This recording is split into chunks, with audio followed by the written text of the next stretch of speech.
Baik, Assalamualaikum warahmatullahi wabarakatuh.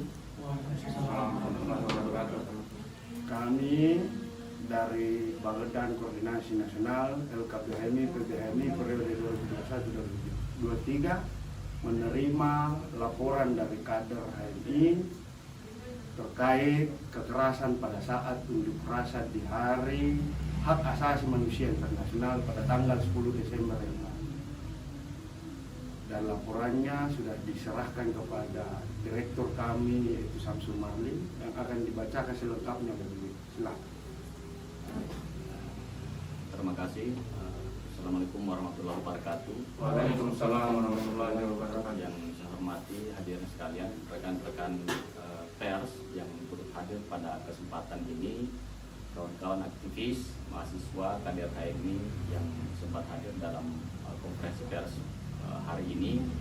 Jadi perlu kita sampaikan bahwa Bakornas LKPMI telah menerima aduan dari kader HMI yang menjadi korban kekerasan saat melaksanakan aksi unjuk rasa di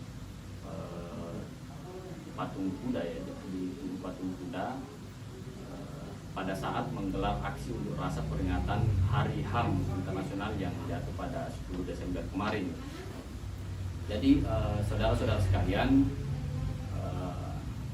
dua kader HMI itu telah menjadi korban pemukulan saat aksi unjuk rasa tersebut, dan yang kami sayangkan karena salah satu dari korban tersebut itu kemudian dijadikan tersangka oleh Polres Metro Jakarta Pusat.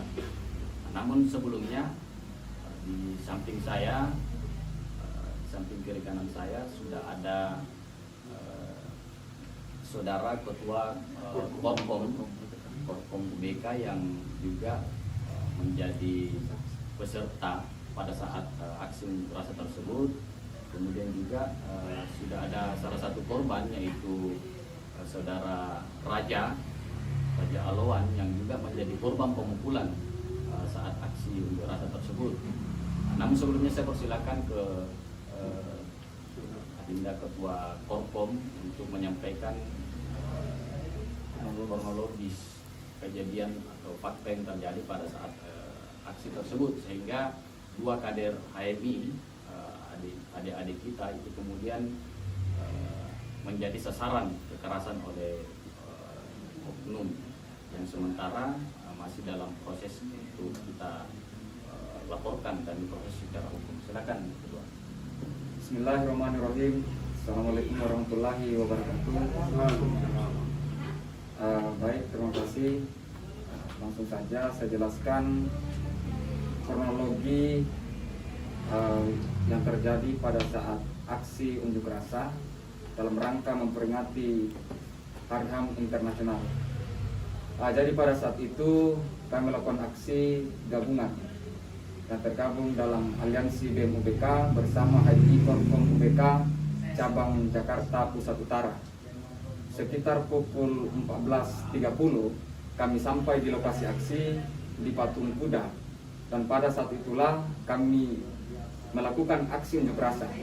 Belum sampai 5 menit karena pada saat itu kami melakukan bakar ban, terus kemudian terjadi chaos pada saat itu, terjadi kerusuhan dan lain sebagainya. Akan tetapi yang kami sayangkan bahwa ada oknum-oknum tertentu dari pihak keamanan yang melakukan pemukulan terhadap masa aksi, dan itu adalah Adinda Raja dan Adinda Fajrin Labada yang hari ini menjadi tersangka. Pada saat itu khususnya Adinda Fajrin Labada, dia dipukul terlebih dahulu oleh oknum aparat kepolisian. Terus kemudian beliau melakukan tendangan yang ringan dan sampai hari ini ditetapkan sebagai tersangka dengan dalih penganiayaan.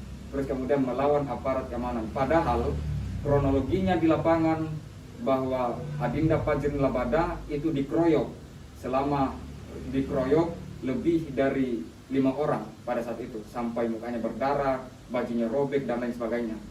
Adapun Adinda Raja pada saat itu rambutnya ditarik, terus kemudian dipukul pakai toa mobil son sampai dipukul pakai megapon sampai mengalami kepusingan serta luka di bagian kepala.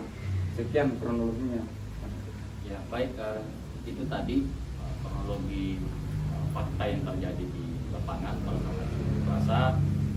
Jadi dengan penjelasan tadi bisa kita cermati bahwa aparat saat melakukan pengamanan aksi unjuk rasa itu telah melanggar protap, di mana sebenarnya fungsi dari aparat pengamanan saat itu adalah bagaimana melakukan fungsi-fungsi pengendalian massa dalam sesuai protap yang telah diatur di aturan internal Kapolri maupun diatur oleh undang-undang tentang penyampaian pendapat di muka umum.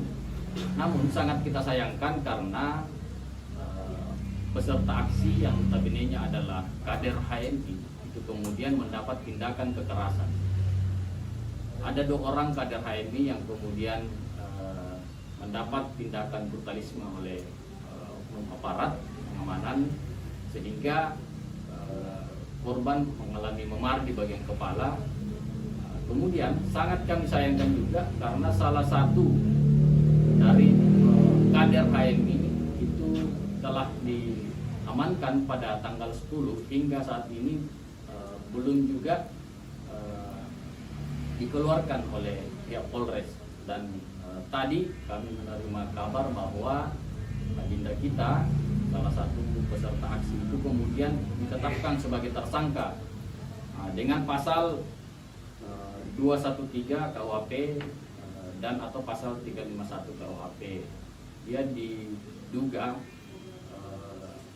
melakukan kekerasan atau ancaman kekerasan melawan petugas saat melakukan pengamanan dan juga dianggap melakukan penganiayaan sesuai delik pasal 351. Namun yang terjadi di lapangan berdasarkan kronologi dan hasil investigasi kami, yaitu ternyata kedua korban ini mendapat pemukulan dari aparat kepolisian, aparat pengamanan pada saat aksi unjuk rasa tersebut. Bahkan Adinda Fajrin Labada yang sekarang distatus tersangkakan oleh Polres Metro Jakarta Pusat itu masih mengalami luka pada bagian kepala.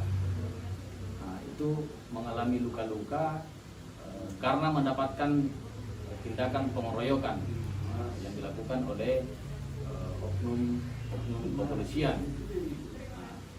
Ini yang menjadi catatan penting, di mana tindakan-tindakan kekerasan ini saya pikir telah tidak sesuai dengan aturan undang-undang, mulai dari konstitusi, undang-undang dasar, undang-undang tentang kebebasan berekspresi, mengeluarkan pendapat di muka umum, kemudian juga ada perkap yang harusnya dalam tindakan kepolisian harusnya menjunjung tinggi prinsip-prinsip hak asasi manusia dalam penggunaan kekuatan. Namun kita lihat sampai hari ini bahkan pada momentum peringatan HAM tersebut diduga kuat telah terjadi pelanggaran HAM yang dilakukan oleh aparat kepolisian. Ini yang menjadi catatan kita, sehingga kita harus mengingatkan dan mendesak kepada Kapolri untuk segera mengevaluasi jajaran Kepolisian Republik Indonesia dan menjalankan tugas sebagai pengayom dan pelindung masyarakat, termasuk dalamnya dalam penanganan aksi unjuk rasa. Kami juga sangat menyayangkan tindakan Polres Metro Jakarta Pusat yang telah mentersangkakan kader HMI yang telah menjadi korban kekerasan namun justru ditersangkakan oleh Polres. Kami minta kepada Kapolri untuk segera mencopot dan mengevaluasi jajaran kepolisian Resort Metro Jakarta Pusat.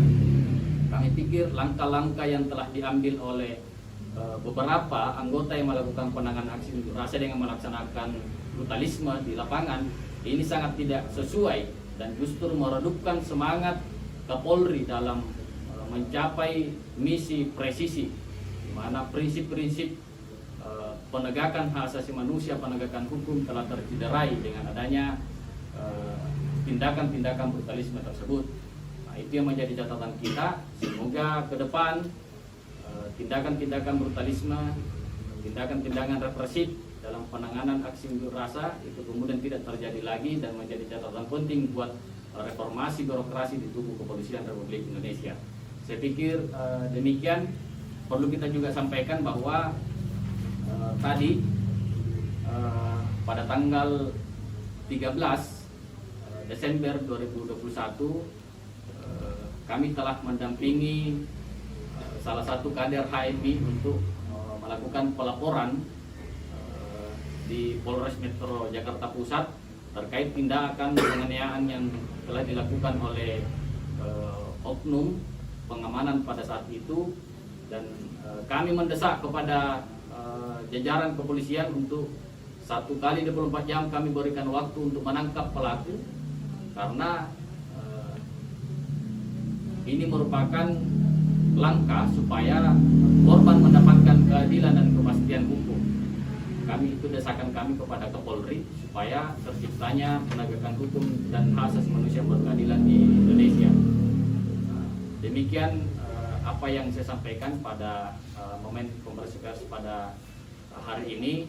Mudah-mudahan apa yang kita lakukan hari ini senantiasa mendapat rahmat dan ridha Allah Subhanahu wa taala. Sekian dan terima kasih. Billahi taufiq wal hidayah. Yakin usaha sampai. Wassalamualaikum warahmatullahi wabarakatuh. Waalaikumsalam warahmatullahi wabarakatuh.